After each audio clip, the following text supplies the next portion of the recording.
8 years of marriage to Megan and I thought we were solid. A nice house in the suburbs, steady jobs, and what I believed was mutual respect. Then came the dinner, where she casually dropped her bombshell. "I want an open marriage, Corey. Time to explore real men." The shock must have been visible on my face, but I surprised both of us when I calmly replied, "Sure." What neither of us expected was how our smoking hot neighbor Amanda would react when she found out I was available. Or how Megan would completely lose it when she realized other women actually wanted me.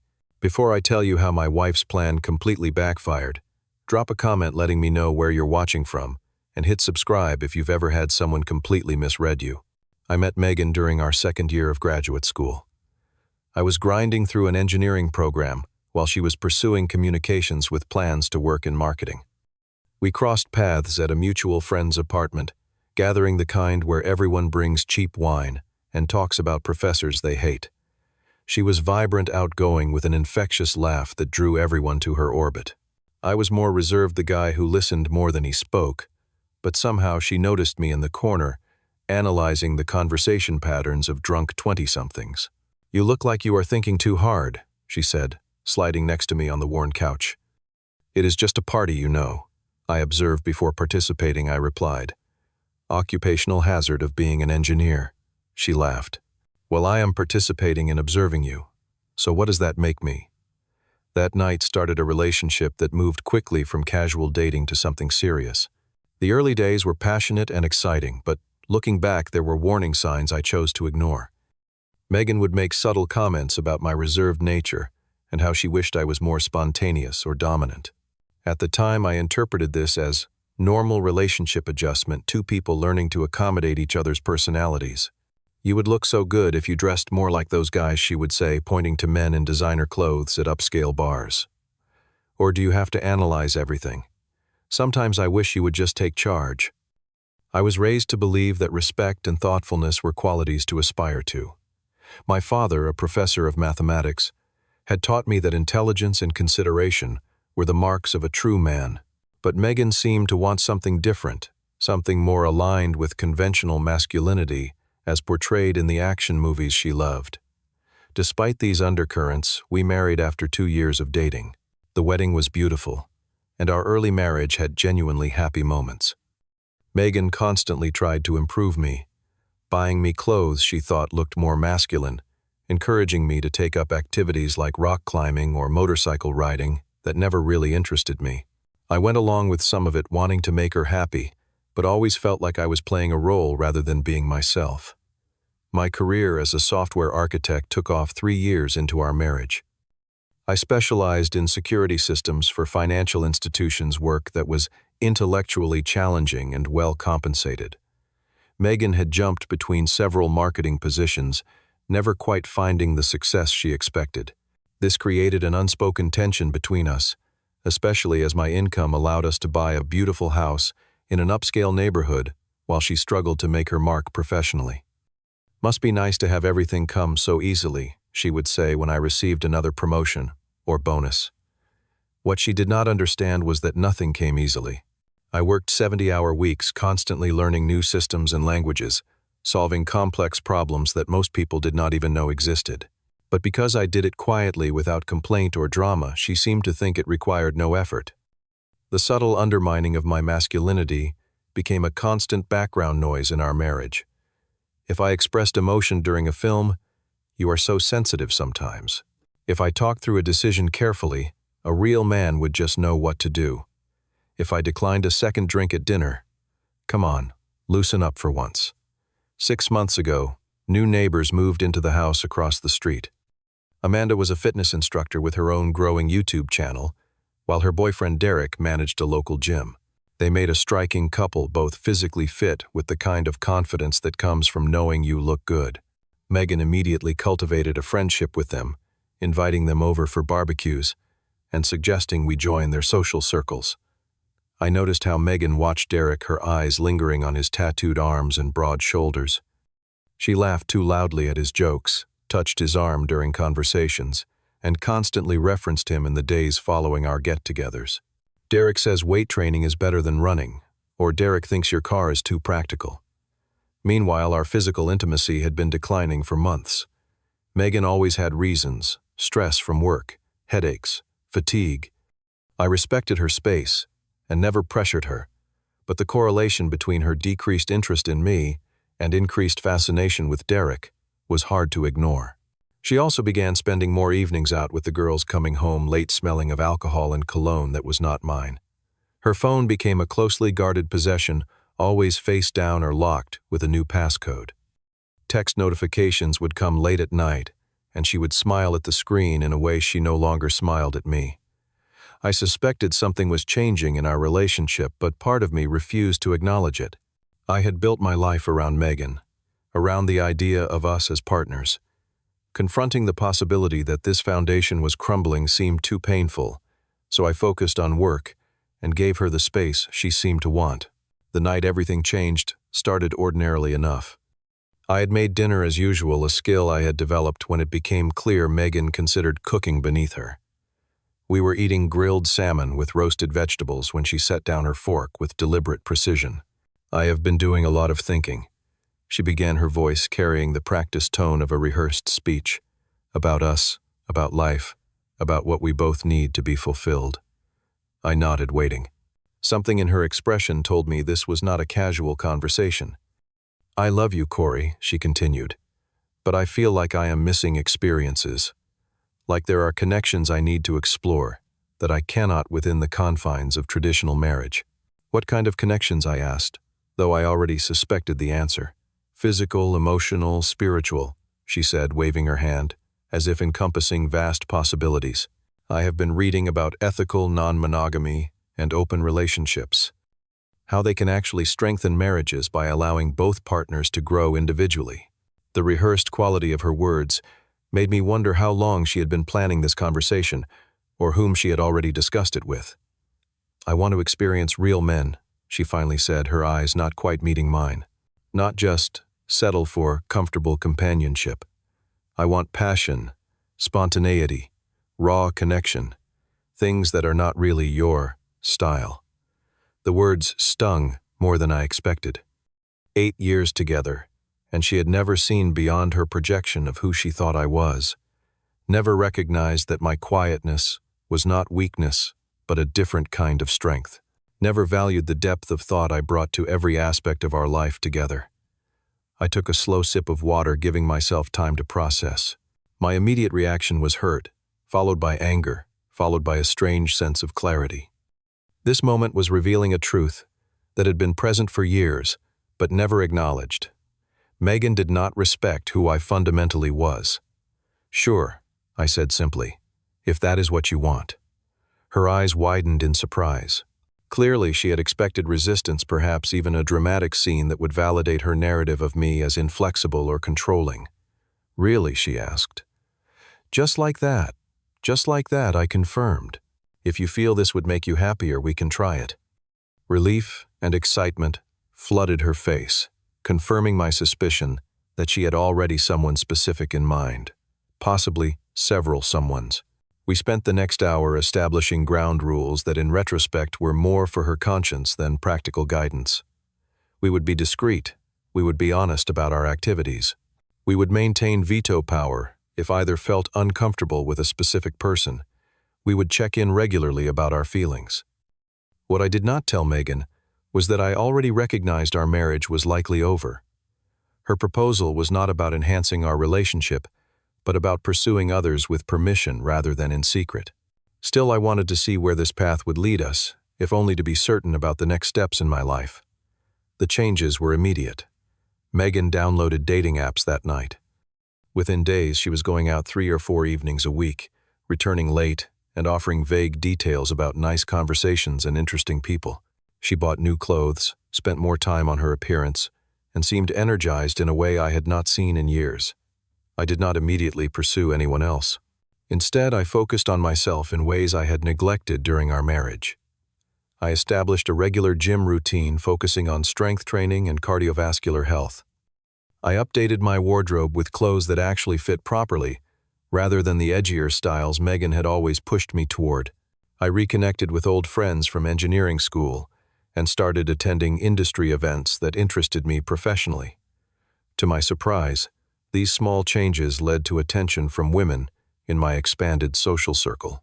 A project manager at work began finding reasons to consult with me on matters outside her department. A woman in my new programming meetup group suggested coffee to discuss coding challenges, which evolved into conversations about books and philosophy. Most unexpected was Amanda, our neighbor. One morning as I was returning from a run, she waved me over to her driveway where she was unloading groceries. "Need a hand?" I offered, noticing several heavy bags. "My hero." She smiled, handing me 2 bags of organic vegetables and protein powders. That simple interaction became a regular occurrence. Amanda would time her morning workout to coincide with my run, and we would walk together for the cool down. Unlike Megan, she asked thoughtful questions about my work and genuinely seemed to find my explanations interesting. She laughed at my dry observations and shared her own analytical perspective on fitness and nutrition. "You know, you are not at all what I expected," she told me one morning. "Megan always describes you as this super serious kind of boring guy. But you are actually really interesting and funny in this understated way." That comment revealed more about my marriage than Amanda probably intended. I wondered what else Megan had been saying about me to our neighbors. One evening, while Megan was out on what she had described as a promising date, Amanda texted asking if she could borrow some cooking oil. I invited her over, and our conversation flowed easily from cooking to her YouTube channel to her relationship with Derek. "Things have been rocky," she admitted, sitting at our kitchen counter with a glass of wine. "Derek is great for the camera, great at the gym, but there is not much substance beyond that. Sometimes I want to talk about something other than protein supplements and follower counts, you know." As the evening progressed, Amanda moved closer, her body language increasingly clear. When she brushed her hand against mine while reaching for her wine glass, the contact lingered. "Megan mentioned you guys opened your marriage," she said quietly. "Is that true?" "It is," I confirmed. "Her idea, actually." Amanda nodded thoughtfully. "I have always thought you were attractive, Corey. The way you listen when people talk, how you notice details others miss. That quiet confidence is actually really sexy." The kiss that followed was gentle at first, then deepened with an intensity that surprised us both. So absorbed were we in the moment that neither of us heard the front door open or Megan's footsteps until her voice cut through the room like ice. "What the hell is this?" she demanded, her purse dropping to the floor with a heavy thud. Amanda and I separated immediately. The look on Megan's face was one I had never seen before, a mixture of shock, rage, and something else. Something almost like fear. "Sorry to interrupt," Amanda said, not sounding sorry at all. "I should go." She gathered her things and walked past Megan with remarkable composure. "Thanks for the oil, Corey." The front door closed behind her, leaving a silence that seemed to vibrate with tension. "How could you?" Megan finally hissed. "With our neighbor. Are you trying to humiliate me?" I stared at her in genuine confusion. "I thought this was the whole point of opening our marriage. You have been on dates all week, not with people we know, not where everyone can see and talk." Her voice rose with each word, and certainly not with someone who looks like that. The truth hit me with sudden clarity. Megan had never expected me to find anyone else. The open marriage was supposed to be one-sided, a way for her to explore, while I waited patiently at home. The idea that Amanda, with her fitness model physique and growing social media following, would be interested in me had never crossed her mind. "You are being a hypocrite," I said calmly. "The rules we agreed to did not specify that we could only see strangers. This is different, and you know it." She was shouting now. "You are doing this to get back at me." "Actually, I am doing this because Amanda and I have a genuine connection," I replied. "She sees me for who I am, not who she wants me to be." Megan stared at me as if seeing me for the first time. Then she grabbed her purse from the floor and stormed out, slamming the door behind her. I later learned she went to stay with a friend, the same friend who had likely encouraged the open marriage idea in the first place. Megan returned the next day with a completely different attitude. Gone was the adventurous explorer of new connections, replaced by a woman insistent on fixing our marriage. "I think we should close things up," she announced over breakfast. "This experiment has shown me that what I really want is to focus on us." I stirred my coffee slowly, considering her words. What changed your mind so suddenly? She avoided my gaze. I just realized that opening a marriage is more complicated than I thought. We should work on our issues, instead of bringing other people into the mix. The issues being that you do not find me masculine enough, I asked. That you wanted to explore real men, as you put it. Her cheeks flushed. I did not mean it like that. I was just feeling restless, that is all. And now you are not restless anymore. After 1 week and multiple dates, can you just agree so we can move forward? She snapped. Why are you making this so difficult? Because I do not believe you, I said simply. I think you are only interested in closing our marriage, because you realized I might have options too. The argument escalated from there, with Megan alternating between anger and attempts at reconciliation, but I held firm to our original agreement. If she could date others, so could I. The rules would remain the same for both of us. The following weeks were tense. We lived like hostile roommates, carefully avoiding each other's space. Megan stopped going on dates but constantly monitored my movements, questioning where I went and with whom. I maintained my new routines, including occasional coffee with Amanda, which drove Megan to increasingly dramatic outbursts. The situation took a darker turn when I accidentally discovered messages on our shared tablet. Megan had forgotten to log out of her email, and there, in plain view, was an entire thread with a man named Jason. The timestamps revealed their relationship had begun months before she ever proposed opening our marriage. You were already cheating, I said when she returned home that evening. I showed her the emails I had found. This was never about ethical non-monogamy. It was about retroactively getting permission for your affair. Her defense crumbled quickly. You were never giving me what I needed, she countered. Always so careful, so controlled. Do you know how frustrating it is to be with someone who never takes charge, never shows passion? You mean someone who respects your autonomy and thinks before acting, I asked. Someone who does not use anger as a primary form of expression. See? This is exactly what I mean. She gestured wildly. Always so rational, so logical. A real man would fight for me, would show some emotion for once. In that moment I saw with perfect clarity the fundamental incompatibility that had always existed between us. Megan did not want a partner, but an archetype, a character from movies, who displayed aggression as affection and impulsivity as passion. She had never seen the strength in my quietness, the depth in my thoughtfulness, the passion in my persistence. I think we should separate, I said. This is not working for either of us. What followed was Megan's desperate attempt to salvage what she suddenly feared losing. She called my parents, telling them I was having some kind of breakdown. She contacted my close friends, spinning a narrative that I was throwing away our marriage on a meaningless fling. She even tried to get me fired by telling my boss I was emotionally unstable, a move that backfired when my consistent work record and reputation spoke for themselves. The breaking point came when I discovered she had told Amanda's boyfriend Derek lies about me harassing Amanda, nearly causing a violent confrontation that was only avoided because Amanda herself intervened with the truth. That night I packed essential belongings and moved into a small apartment downtown. The following day I contacted a divorce attorney and began the process of legally ending our marriage. Living alone for the first time in nearly a decade was both challenging and liberating. My apartment was sparse but peaceful. I decorated minimally, but with items that genuinely reflected my tastes rather than Megan's idea of what was stylish or masculine. I cooked meals I enjoyed, watched documentaries without commentary about their pacing, and went to bed when I was tired, without justifying my schedule to anyone. In therapy, I began to recognize patterns of emotional manipulation throughout our relationship.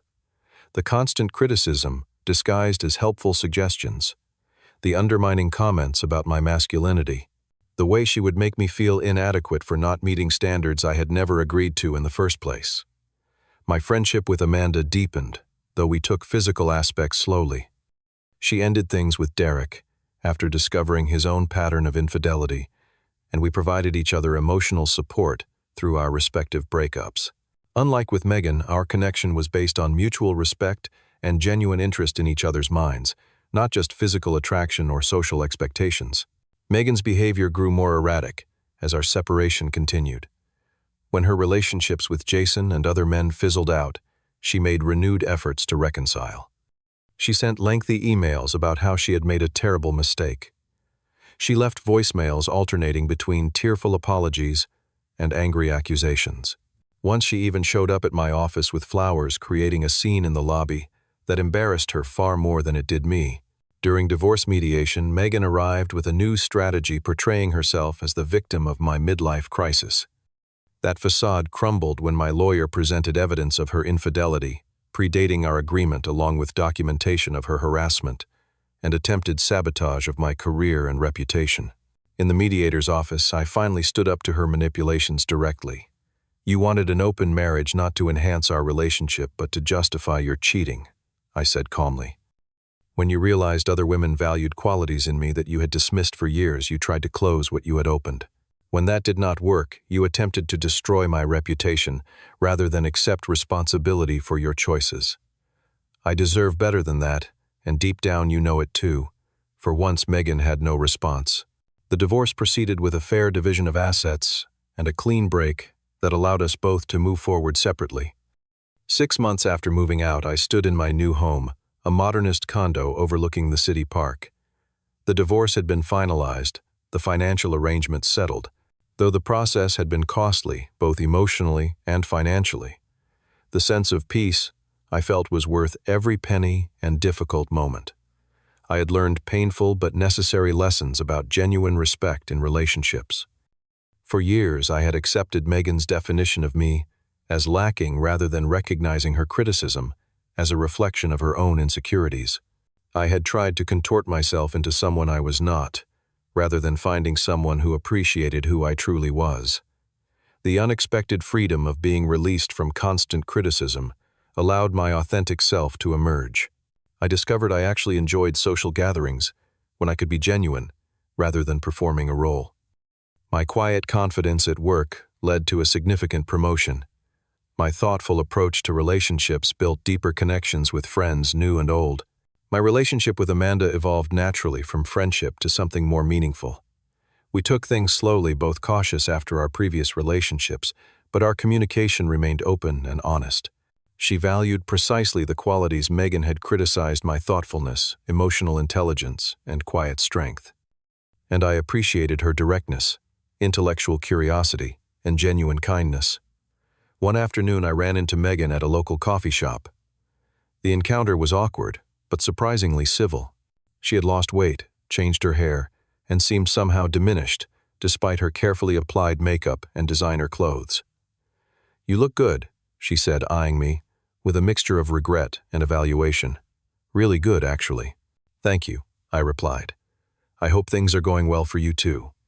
She hesitated before admitting, "I never thought other women would be interested in you that way. It never occurred to me that what I saw as your flaws, others would see as strengths." The statement, breathtaking in its honesty and lack of self-awareness, summarized our entire relationship. Megan had never seen me clearly because she had been too focused on what I was not rather than what I was. "I wish you well, Megan," I said, meaning it despite everything. "I hope you find what you are looking for." As I walked away, I felt the final weight of our failed marriage lift from my shoulders. The pain had served its purpose, teaching me to value myself enough to expect the same from others. 1 year after Megan first proposed opening our marriage, I found myself in a relationship built on mutual respect and genuine admiration. Amanda and I moved in together, merging our lives with careful consideration and clear communication. What Megan had dismissed as overthinking, Amanda appreciated as thoroughness. What Megan had mocked as excessive sensitivity, Amanda valued as emotional intelligence. The irony was not lost on me that Megan's attempt to upgrade had led her to lose what she later realized was the best relationship she had ever had. Her search for stereotypical masculinity had blinded her to the authentic strength that came from my integrity, reliability, and emotional depth. I learned that true masculinity is not about conforming to someone else's ideal, but about being authentic and treating others with respect and consideration.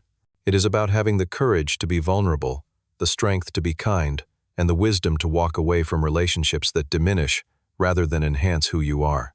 Have you ever discovered that what someone criticized about you was actually your greatest strength? Share your experience in the comments below. If this story resonated with you, please hit the like button and subscribe to the channel for more authentic life stories. And consider sharing this video with someone who might be struggling to be valued for who they truly are. Thank you for listening to my journey, and remember, never compromise your self-worth for someone who cannot see your true value. The right people will love you, not despite your differences, but because of them.